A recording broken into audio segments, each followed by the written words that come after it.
तीन तिगाड़ा काम बिगाड़ा। तीन बहुओं के रवैये से सासू माँ बहुत परेशान थी। दरअसल बात ये थी कि तीनों बहुओं में किसी बात को लेकर अनबन हो गई थी। तब से ही तीनों एक दूसरे से मुंह फुलाए रहती थी। ना कोई सीधे मुंह किसी से बात करती, ना किसी का कहना मानती।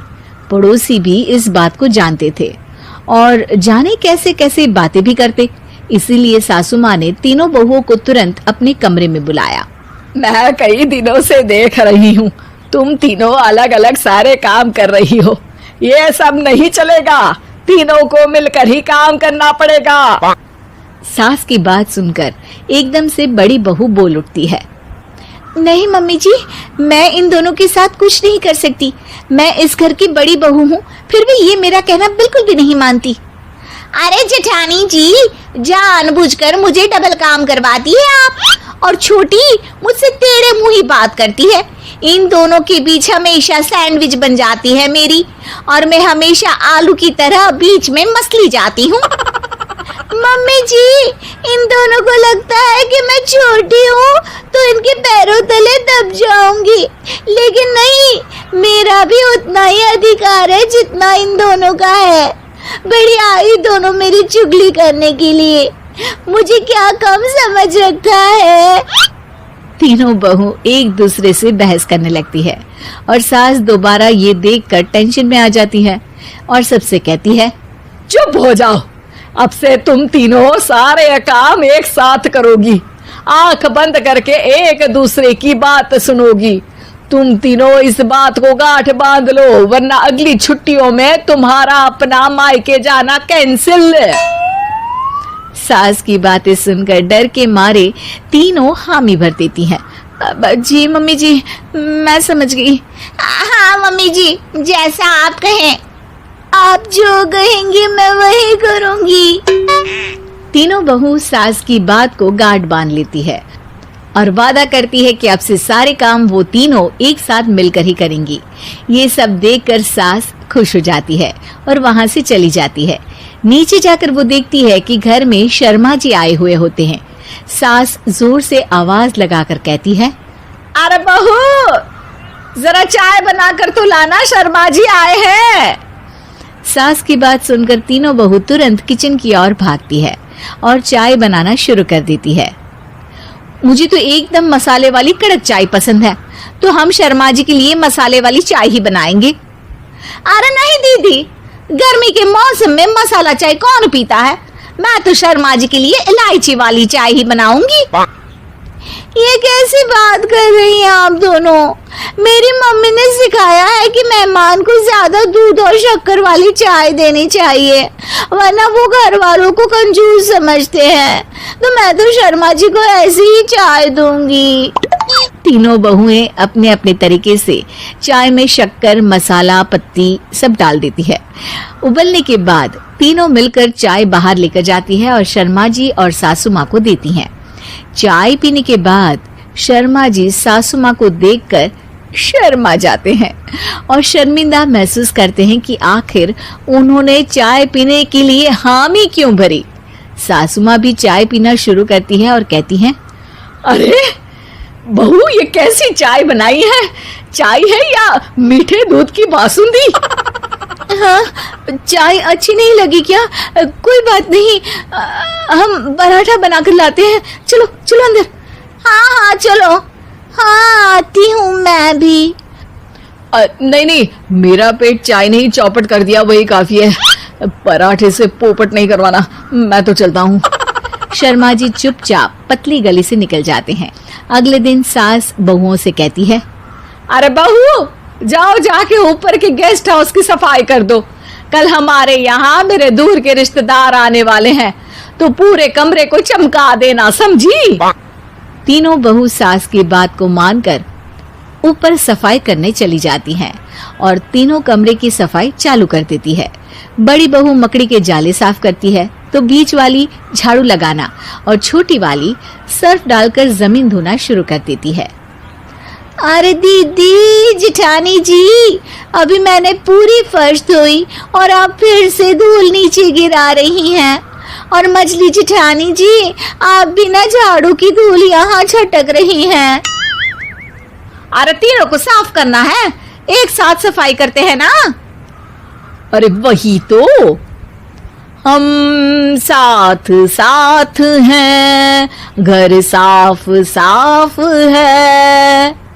तीनों बहू ऐसे ही काम में उलझ जाती है और 2 घंटे तक एक ही कमरे की सफाई करती रहती है। बहुत देर से अपनी बहुओं को ना देखने के कारण सास ऊपर कमरे में उन्हें देखने जाती है, लेकिन कमरे में घुसते ही वो गीली फर्श पर फिसलने के कारण नीचे गिर जाती है।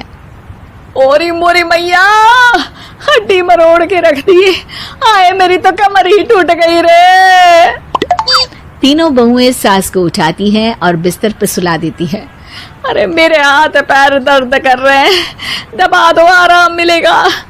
हाँ जी माँ जी। अरे जी माँ जी, जी माँ जी। और तीनों बहुएं एक साथ सास के हाथ को दबाना शुरू कर देती हैं। माँ की तो चीख ही निकल जाती है और नतीजा ये होता है कि सास के बचे हुए शरीर में भी दर्द उठ जाता है। हाय राम, ये क्या कर दिया तुम तीनों ने। अरे मेरी तो किस्मत ही फूटी है कि तुम जैसी बहुएं मुझे मिली। हे भगवान, पूरे शरीर में दर्द बढ़ गया है। अब तो पता नहीं कि चल भी पाऊंगी या नहीं। माफ करो, मुझे गलती हो गई मुझसे कि तुम तीनों को एक साथ काम करने के लिए बोला। सोचा था तीनों मिलके अच्छे से काम करेगी, लेकिन बड़े बुजुर्ग सही कहते थे कि 3 तिगाड़ा काम बिगाड़ा। तुम लोगों ने ये बात ना आज साबित करके दिखा दी। तुम तीनों को तो समझाना यानी मानो भैंस के आगे बीन बजाना है। तुम्हें अकेले अकेले काम करना है ना, तो अब से तुम अकेले ही अपना अपना काम करो। तीनों बहुएं वहां से जाने लगती है। अरे कहाँ जा रही हो? आप ही ने तो कहा कि अपना अपना काम करो, तो मुझे मुल्तानी मिट्टी लगानी है। अरे मुझे भी तो नेल पॉलिश लगानी है, मुझे ना मेहंदी लगानी है। सास अपना सर पीट लेती है और कहती है, अरे मुझे भी लगाना है कुछ। क्या माँ जी? क्या माँ जी? क्या माँ जी? तुम्हारे घर वालों को फोन तुम्हारी हरकतें बताने के लिए। एक शाम प्राची टीवी पर सीरियल देख रही होती है, तभी उसकी सास वहां आती है। अरे सीरियल में तो ऐसे मग्न है जैसे आज रात का खाना पड़ोसी आकर बनाएंगे। मुझे पता ही नहीं था आपने अपने बेटे की शादी पड़ोस में भी की हुई है। हैं? मतलब?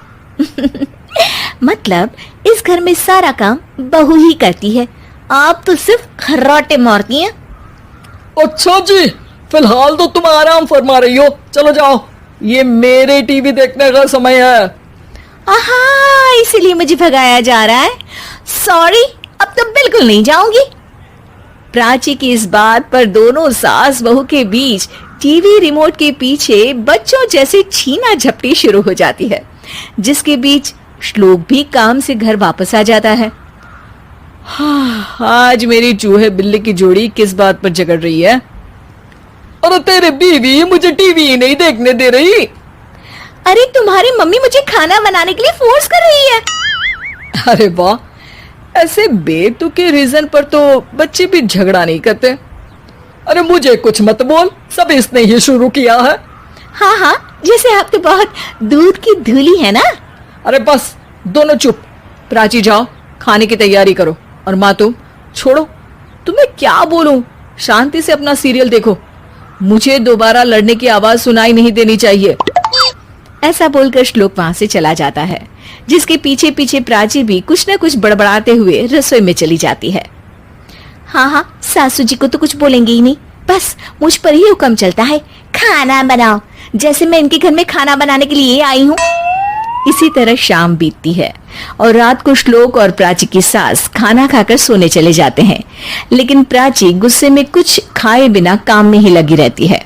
इस घर में किसी को घंटा फिक्र नहीं पड़ता, मैं खाऊं या भूखी रहूं।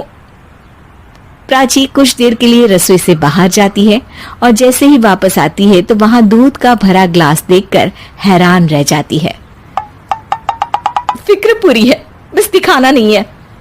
प्राची दूध पीकर सोने चली जाती है और अगली सुबह एक बार फिर सास बहू का कार्टून नेटवर्क स्टार्ट हो जाता है। ये तुमने ही किया है। अरे अजीब जबरदस्ती है, मैं बोल रही हूँ मैंने कुछ नहीं किया।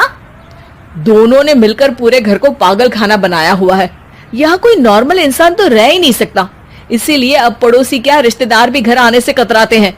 और सुन बेटे, तू भी चंगा, तेरी माँ भी चंगी, तेरी बीवी भी चंगी, रिश्तेदार। हाँ जी, आपको नहीं पता क्या, गंगाधर ही शक्तिमान है, रिश्तेदार ही। हाँ हाँ, बस समझ गया। कभी जानवरों जैसे लड़ेंगी तो कभी जुगलबंदी करेंगी। भाई मैं आप दोनों के बीच में नहीं फंसना चाहता। सास बहू की इस मनमौजी जोड़ी से परेशान होकर श्लोक अपना सिर खुजलाता वहां से चला जाता है। चलो अब मैं भी कीर्तन में जा रही हूँ। इस पर जैसे ही सास कमरे में अपना पर्स लेने जाती है तो वहां नाश्ते की प्लेट रखी देख मुस्कुराने लगती है और नाश्ता करके घर से बाहर निकलते हुए कुछ पैसे टेबल पर रख जाती है, जिसकी कुछ देर बाद सिलेंडर वाला घर आता है। ओ मोरी मैया, मैं सिलेंडर के बारे में तो बिल्कुल भूल ही गई थी। घर खर्च के सारे पैसे भी मम्मी के पास है और श्लोक से बोला तो उल्टा 4 बात सुनाएंगे। प्राची ये सोच ही रही होती है कि अचानक उसका चेहरा चमक उठता है और वो घर में आकर इधर उधर देखने लगती है। तभी उसकी नजर टेबल पर रखे पैसों पर पड़ती है, जिन्हें वो सिलेंडर वाले को दे देती है। ये सब श्लोक देख लेता है। अच्छा बेटे, इतना बड़ा घोटाला, सबके सामने मैं तेरी दुश्मन और पीठ पीछे तेरी मेरी यारी। इस पर श्लोक एक प्लान बनाता है और शाम को सब एक साथ बैठे होने पर बोलने लगता है। माँ, तुम दोनों की बहुत लड़ाई होती है, इसलिए मैं सोच रहा हूँ कि प्राची को उसके घर छोड़ाऊं। इससे वो भी खुश रहेगी और तुम भी। अचानक श्लोक की ये बात सुनकर सास बहू शौक से उसकी तरफ देखती है। अरे ऐसे कैसे घर छोड़ाओगे, मुझे कहीं नहीं जाना। अरे तुमने बोला नहीं पर मैंने सुन लिया, तुम्हें मम्मी के साथ रहना अच्छा नहीं लगता, मुझे पता है। अरे वो अरे, जब बहू खुद कुछ काम बोले तो वो तुझे सुनता नहीं, और अब जो इसने बोला ही नहीं वो तू समझ गया। जब उसे नहीं जाना तो फिर जबरदस्ती क्यों कर रहा है? अच्छा, फिर आपको मौसी के घर छोड़ाता हूँ। बस अब आप दोनों एक घर में एक छत के नीचे नहीं रह सकती। मैं इस टॉम एंड जेरी की जोड़ी को और नहीं झेल सकता। है? ऐसे कैसे नहीं रह सकते? तुम्हें इतनी दिक्कत है तो तुम्हारा बोरिया बिस्तर पैक कर देती हूँ, लेकिन मम्मी जी कहीं नहीं जाएंगी। बिल्कुल यही सुनना था मुझे। अगर दोनों में इतना ही प्यार है फिर हर वक्त ये लड़ाई का नाटक क्यों करती हो? देखा मैंने कैसे माँ किचन में दूध रखती है और तुम उनके लिए कमरे में नाश्ता रखती हो, और कैसे वो पहले ही तुम्हारी दिक्कत समझकर घर में पैसे रखकर बाहर जाती है। अरे भाई, इतना ड्रामा तो डेली सोप में भी नहीं होता जितना तुम दोनों ने इस घर में फैलाया हुआ है। तू हमें टॉम एंड जेरी बोलता है ना, तो याद कर वो दोनों भी एक दूसरे को बाहर वालों की बुरी नजर से बचाने के लिए हमेशा सबके सामने लड़ते थे, लेकिन अकेले में दिक्कत के समय मदद भी तो करते थे। बस हमारा रिश्ता भी कुछ ऐसा ही है। और वैसे भी अगर सास बहू में तू मैं नहीं होती तो दुनिया वालों को कहानियां कैसे मिलेंगी?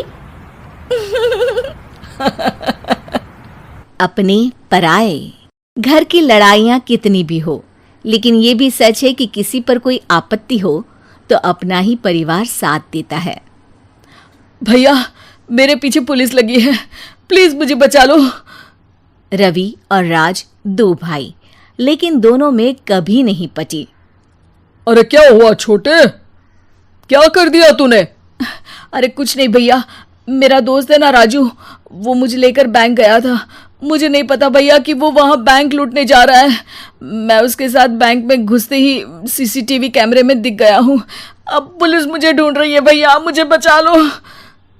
राज कुछ सोचता है, फिर कहता है, ओके, तुम यहीं रुको, मेरा एक दोस्त पुलिस में है, मैं बात करता हूँ। तभी वहां रवि की बीवी राज की बीवी के साथ आ जाती है। तुम लोगों के घर जब तक पुलिस का आना जाना है, बच्चों को यहीं छोड़ दो, उन पर असर ठीक नहीं पड़ेगा। तभी वहां पुलिस आ जाती है। चलो चलो, कौन है रवि, थाने चलो। मैंने कुछ नहीं किया, मुझे कुछ नहीं पता। अरे वो तो पुलिस स्टेशन चलकर ही पता चलेगा कि कुछ पता है कि नहीं। चलो। कहानी का फ्लैशबैक। भैया मुझे मेरे मकान में हक चाहिए ही चाहिए। अरे लेकिन छोटे, अभी मेरे बच्चों पर काफी खर्चा है, तेरी भाभी की भी तबीयत ठीक नहीं रहती, बजट बिल्कुल नहीं है कि मैं अलग होकर रहूं। देख लो भैया, 1 महीना है तुम्हारे पास, जल्दी से घर खाली कर दो। अरे कैसी बात कर रहे हैं भैया, मेरे शरीर में अभी इतनी हिम्मत भी नहीं कि घर को खाली करे। तो क्यों अपना पोषण बेचा भाभी? अरे तुम तो जानती हो, पिताजी की बीमारी के कारण उन्हें हमारी जरूरत थी, कैसे आते पैसे। ससुर जी तो बूढ़े थे भाभी, उनकी बीमारी में भी पैसे लगाना कौन सा अकल का काम था? तो क्या पिताजी को मैं मरने के लिए छोड़ देता? अरे रवि तू तो समझ, पापा को हमारी जरूरत थी, उन्होंने हमारे लिए हर वो काम किया जिससे हमें खुशी मिले। बैक टू रवि जो जेल में बैठा है। ये मैंने क्या कर दिया था? मैं ना पिता का हुआ ना ही भैया का, मेरे साथ जो हो रहा है ठीक ही हो रहा है। तभी वहां पुलिस वाला आता है। रवि तुमसे कोई मिलने आया है। भाभी आप यहाँ क्यों आई? पुलिस स्टेशन है ये भाभी। भैया आपकी जगह मेरा भाई होता तो क्या मैं नहीं आती? अच्छा ये खाना ले लीजिए, खा लीजिएगा। आपके भैया लगे हैं वकीलों और पुलिस वालों से बात करने में, डरने की कोई बात नहीं, जब आपने गुनाह किया ही नहीं तो सजा भी नहीं मिलेगी। रवि भाभी को देखकर रोने लगता है। घर में साक्षी चुपचाप बैठी होती है कि तभी सोनम कहती है, अरे साक्षी क्या हुआ, परेशान क्यों हो रही हो? भाभी अभी अभी पुलिस स्टेशन से खबर आई है, इन्हें बड़े जेल में शिफ्ट किया जा रहा है, मैं क्या करूंगी भाभी? रो मत, हम अच्छे से अच्छा वकील करेंगे। लेकिन उसमें तो बड़े पैसे लगेंगे दीदी, हम इतना पैसा कहाँ से लाएंगे? अरे क्यों, ये मकान है ना, और मेरे कुछ गहने भी है। साक्षी की आंखों में पानी आ जाता है। पर दीदी ये तो आप और भैया की मेहनत की कमाई है। पापा के बाद भी तो हम लोगों का सब खत्म हो गया था, पापा को तो बचा नहीं पाए, लेकिन भैया को जरूर बचा लेंगे, और भगवान चाहेंगे ना तो दोनों भाई मिलकर इससे भी बड़ा मकान खड़ा कर लेंगे। साक्षी। थोड़ी देर में राज वहां आता है। सोनम सही कह रही है साक्षी, पैसों की कमी के कारण किसी भी बेगुनाह को सजा नहीं मिलती। राज एक अच्छा सा वकील करता है। सोनम और साक्षी बचाए पैसे और अपने गहनों को बेचकर रवि का केस लड़ते हैं और जल्द ही रवि जेल से बाहर आ जाता है।